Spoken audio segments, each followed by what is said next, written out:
Has joined us. She's a female Bengal tiger at about 3 years of age. Already weighs about 300 pounds. What she'll be doing for us is running from point A to point B, what we call an A to B run. Tigers have full speed. They can run up to 35 miles per hour. That's pretty fast. You compare that to the average person, who only runs about 15 miles per hour. But even Usain Bolt, the fastest man on earth, broke the world record in the Olympics. He only topped out at 24 miles per hour. Not to mention a tiger can go from a standstill to full speed in just 2.5 strides, so their acceleration is pretty good too. All right, folks, Akasha's trainer, Captain Lee, will be getting her attention right now with some 2% milk. Tigers love the taste of milk, and it's a great food item to motivate the cats for various behaviors. And being 2% low fat, it helps keep her nice trim figure. That's right. And now that we do have our attention center stage, we're going to show you guys the behavior these tigers perform out in the wild to resolve any sorts of disputes they might get into, what we call a fighting posture.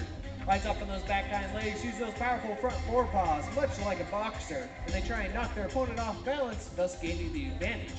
Speaking of fighting, these tigers, they can take down a small deer with one swipe of their paw. I like to see Mike Tyson do that. Element, that is some power. But you know what, Keith? When most people think of a tiger show, they think of the circus, where there may be up to a dozen tigers together all at one time. Why is Akasha out here all by herself? Well, like we said, we like to train natural behaviors, and it's very natural for tigers to be by themselves. The only cats that naturally live together in groups are African lions. All other cats are solitary.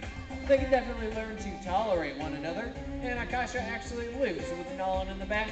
But tigers, they're not really team players. Being solitary also helps the tiger hunt. Living in dense forests and jungles and relying on stealth to approach their target, a solitary hunter is much more efficient in catching prey.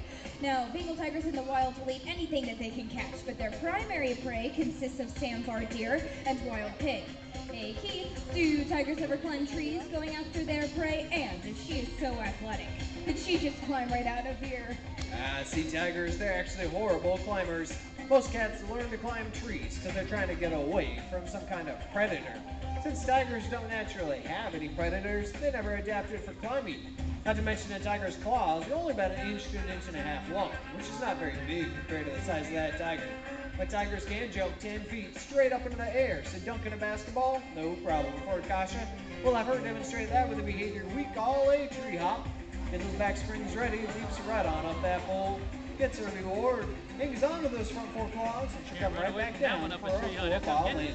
Ladies and gentlemen, let's hear it for Akasha!